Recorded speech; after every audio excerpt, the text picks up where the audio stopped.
오늘의 10분 말씀. 마가복음 5장 35절로 43절입니다. 씨 뿌리는 비유 이후에 계속해서 4가지 기적 사건들을 살펴보고 있습니다. 첫 번째 기적은 거라사 광인의 회복입니다. 두 번째 기적은 갈릴리 호수의 광풍을 잠잠케 하십니다. 세 번째 기적은 12년 동안 피가 멈추지 않아 부정한 삶을 살아야 하는 한 여인을 치유해 주셨습니다. 그리고 네 번째는 오늘 본문 죽은 회당장 야이로의 딸을 다시 살려주십니다. 마가복음은 이 4가지 기적을 통해 2가지를 강조합니다. 첫 번째는 예수님의 권능입니다.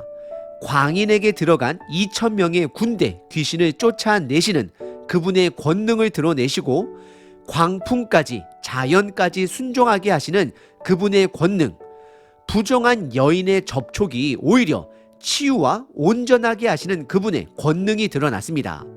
그리고 오늘 본문은 죽은 자를 살리시는 예수님의 권능을 드러내십니다.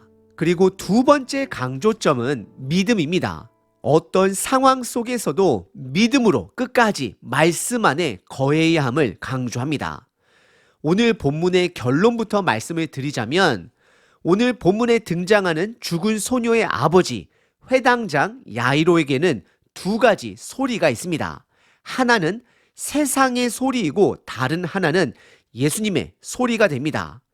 세상은 소녀가 죽었다, 더 이상 예수님을 괴롭게 하지 말아라, 그냥 포기해라 라고 말을 합니다. 그리고 예수님이 죽은 소녀를 향해 그녀가 잔다라고 말씀을 하시자 주변 사람들은 비웃습니다. 하지만 예수님의 소리, 예수님의 말씀은 야이로에게 두려워하지 말고 믿기만 하여라. 그녀가 죽은 것이 아니라 자고 있다. 그리고 죽은 소녀를 향하여 일어나라 선언하시며 사람들의 비웃음을 기쁨과 놀라움으로 변화시킵니다. 장례식을 축제 잔치로 변화시킵니다. 저와 여러분들도 오늘 본문에서 드러난 하나님의 나라를 동일하게 우리들 삶 속에서 볼 수 있어야 합니다. 그러기 위해서는 말씀 안에 끝까지 거해야 합니다. 말씀을 믿어야 합니다. 오늘 하루도 세상은 우리들로 하여금 하나님의 나라를 보지 못하게 합니다. 낙담하게 합니다. 죽음을 선언합니다. 하지만 예수님은 끝까지 믿어라, 달리다꿈 일어나라, 생명을 선포하십니다. 오늘 본문을 통해 세상의 수많은 소리에서도 끝까지 하나님 말씀에 소망을 두시는 저와 여러분 되시길 바랍니다. 오늘 본문은 크게 2 부분으로 구분할 수 있습니다. 첫 번째는 딸의 사망 소식과 두 번째는 생명의 소식입니다. 첫 번째 부분은 야이로의 딸의 사망 소식입니다. 35절, 36절입니다. 아직 예수께서 말씀하실 때에 회당장의 집에서 사람들이 와서 회당장에게 이르되 당신의 딸이 죽었나이다. 어찌하여 선생을 더 괴롭게 하나이까? 36절. 예수께서 그 하는 말을 곁에서 들으시고 회당장에게 이르시되 두려워하지 말고 믿기만 하라 하시고라 기록합니다. 35절에 보시면 아직 예수님께서 말씀을 하실 때에 비보 소식이 도착합니다. 죽었다라는 소식이 도착하는 것입니다. 결국 예수님이 혈류병 걸린 여인에게 딸아, 내 믿음이 너를 구원하였으니 평안히 가라, 건강하라 라는 말씀을 마치자마자 비보 소식이 들려온 것입니다. 야이로의 딸이 죽었다라는 소식이 들려옵니다. 야이로는 분명 혈류병 걸린 여인이 나은 것을 보고 더욱더 예수님을 신뢰했을 것입니다. 기뻐했을 것입니다. 하지만 그때 죽음의 소식이 그의 소망을 무너뜨립니다. 그리고 누군가가 그에게 더 이상 예수님을 괴롭게 하지 말라라고 말합니다. 딸의 죽음을 받아들여라, 포기하라라고 말하고 있는 것입니다. 그리고 36절에 예수님은 이 소리를 다 들으셨다라고 기록을 하고 회당장 야이로에게 다가가 2가지를 말씀하십니다. 첫 번째는 두려워하지 말라, 그리고 두 번째는 믿기만 하라라고 말씀하십니다. 두려워하지 말라라는 것은 세상의 말에 마음을 두지 말라라는 것입니다. 마음을 빼앗기지 말라라는 것입니다. 저와 여러분들이 세상의 말에 마음을 두거나 마음을 빼앗기게 되면 우리들 삶에 두려움이 엄습할 것입니다. 그리고 예수님이 믿으라 말씀을 하시는데 이것은 예수님을 끝까지 바라보라 라고 말씀하는 것입니다. 우리들의 시선이 세상이 아니라 예수님 말씀에 있어야 함을 말하는 것입니다. 끝까지 인내하라, 거하라 라고 야이로에게 말하십니다.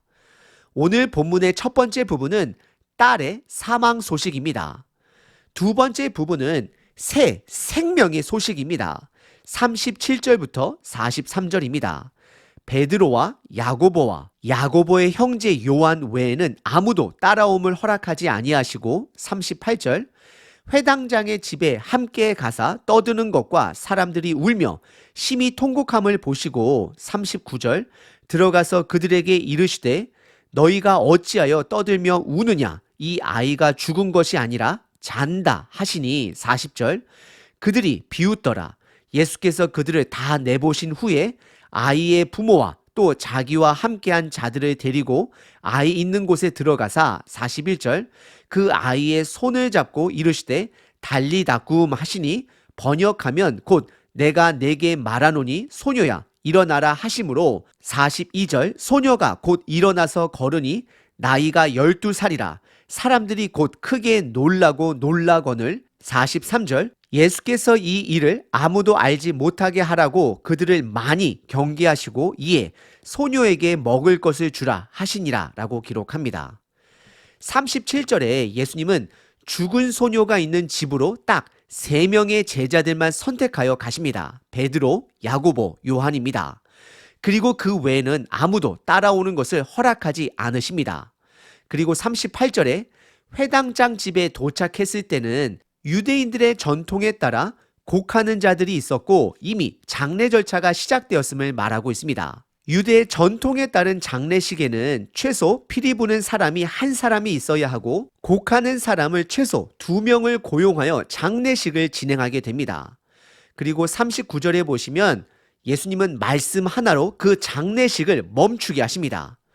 예수님이 말씀하시길 그녀가 죽은 것이 아니라 잔다라고 선언하십니다. 그러자 40절에 사람들은 예수님의 말씀을 비웃습니다. 그러자 예수님은 모든 장례식 진행자들과 참석자들을 다 돌려보내십니다. 그리고 그 죽은 소녀의 아버지 야이로와 그의 아내만을 데리고 그 소녀가 죽은 방으로 데리고 들어갑니다. 그 방에는 예수님의 3명의 제자와 아버지와 어머니 총 5명이 예수님과 함께 있습니다. 그리고 41절에 죽은 소녀의 손을 예수님이 잡으십니다. 그리고 아람어로 달리다쿰을 선언하십니다. 이 뜻은 일어나라입니다. 그러자 42절에 소녀가 일어나 걷게 되었다라고 기록을 하고 마가복음은 의도적으로 이제 와서 그녀의 나이를 밝힙니다. 그녀는 12살이다라고 기록합니다. 이것은 바로 전 본문에 12년 동안 혈류증에 걸린 여인의 이야기와 연결시키기 위함입니다. 혈류증의 여인의 믿음과 야이로의 믿음을 연결시키며 예수님은 부정한 질병뿐만 아니라 부정함의 절정인 죽음까지 해결하신 예수님의 권능을 드러내십니다. 그로 인해 사람들은 크게 놀라고 놀랐다라고 기록합니다. 그리고 43절에 예수님은 이 일을 아무도 알지 못하게 크게 경고하십니다. 그리고 소녀에게 먹을 것을 주라 말씀하십니다. 이것은 그녀가 육신적으로 확실하게 살아났음을 드러내기 위함입니다. 오늘 본문의 두 번째 부분은 생명의 소식입니다. 하지만 그 생명의 소식은 제한된 사람들에게만 드러났습니다. 오늘 본문을 다시 한번 정리해 보면 2가지 소리가 있었습니다. 하나는 세상의 소리였고 두 번째는 예수님의 말씀입니다. 세상의 소리는 죽음을 선포합니다. 장례식이었습니다. 더 이상 예수님을 괴롭게 하지 말라, 포기하라 라고 말하고 있습니다. 그리고 오히려 예수님의 말씀 앞에 예수님을 비웃습니다. 하지만 예수님은 죽음이 가득한 세상의 소리 속에서도 견고하게 하나님의 나라를 드러내십니다. 3명의 제자와 2명의 부모를 데리고 그 생명이 드러나는 초청의 장소에 들어가십니다. 사실 그들에게 믿음이 있었는지는 알 수는 없습니다. 예수님은 다만 믿음을 끝까지 가지라. 그리고 나하고 들어가자라고 말씀하십니다. 그들에게 있어서 분명한 것은 예수님의 말씀에 순종하였고 예수님 안에 거했다라는 것입니다. 여기서 잠시 왜 남은 9명의 제자들은 초대하지 않았을까 생각해 볼 수도 있습니다. 소녀가 누워있던 방이 작았을 수도 있고 선택받은 3명은 예수님을 따라가고 나머지 9명은 예수님을 따라오는 군중들을 해산하는 일을 했을 수 있었을 것입니다. 중요한 것은 생명의 자리에는 소수의 사람들만이 그것을 보게 되었다라는 것입니다. 그들은 예수님의 말씀에 순종하며 예수님 안에 거한 자들이 됩니다. 그래서 그들은 그녀가 죽음에서 다시 살아나는 것을 경험하게 되었고 그곳으로 인해 장례식이 슬픔의 장소가 기쁨의 장소로 바뀌게 되었습니다. 여러분들은 무엇을 듣고 계신가요? 세상의 소리에 집중하시나요? 아니면 하나님 말씀에 마음을 두시나요? 오늘 본문에는 3가지 청중들이 있습니다. 첫 번째는 그 당시 제자들입니다. 제자들은 오늘 본문의 사건을 반드시 기억했어야만 했습니다. 그래서 예수님이 십자가 위에서 죽임을 당하셨더라도 앞으로 3일 동안 다시 부활하실 예수님을 끝까지 기다려야만 했습니다. 그리고 두 번째 청중은 마가복음의 1차 독자들입니다. 이들은 로마 통치 아래 있었던 자들로서 핍박과 시련 속에서도 다시 오실 예수님을 끝까지 신뢰하며 견뎌야 했을 것입니다. 오늘 본문이 그것을 도왔을 것입니다. 그리고 3번째 청중은 바로 저와 여러분들입니다. 끝까지 말씀 안에 거해야 합니다. 세상이 우리들의 마음을 어지럽게 하고 두렵게 하고 사망을 선포한다 할지라도 3명의 제자들처럼 소녀의 부모처럼 끝까지 예수님 말씀에 예수님 안에 함께 거해야 합니다. 오늘 본문 예수님께서 야이로에게 하신 말씀은 바로 저와 여러분들에게 하시는 말씀입니다. 두려워하지 말고 믿기만 하라 라고 말씀하십니다. 오늘 하루도 세상에 죽음이 가득한 소식 속에서도 예수님 말씀 안에 끝까지 거함으로 생명을 누리시는 저와 여러분 되시길 바랍니다. 365일 기도문입니다. 요한복음 13장 1절. 6월절 전에 예수께서 자기가 세상을 떠나 아버지께로 돌아가실 때가 이른 줄 아시고 세상에 있는 자기 사람들을 사랑하시되 끝까지 사랑하시느니라. 나를 사랑하시되 끝까지 사랑하시는 아버지 감사합니다. 세상은 날마다 하나님의 사랑이 없다고 외칩니다. 죽음만 있다라고 선포합니다. 진짜 사랑은 하나님께로부터만 나옴을 믿습니다.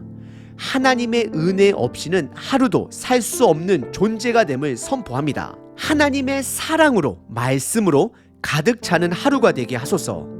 아버지의 사랑을 닮아 세상을 사랑할 수 있는 마음을 주소서. 비록 세상은 죽음을 선포한다 할지라도 우리는 이미 약속하신 이루신 생명의 말씀을 선포하겠습니다.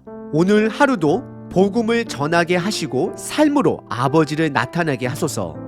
이 나라의 모든 상황을 주님이 아시오니 아버지의 은혜로 덮어주소서. 아버지의 공의와 사랑이 온전하게 임하는 나라 되게 하소서. 연약한 자를 도우시는 주님의 손길을 기대합니다. 예수 그리스도의 이름으로 기도합니다. 아멘. 항상 기뻐하라. 쉬지 말고 기도하라. 범사에 감사하라.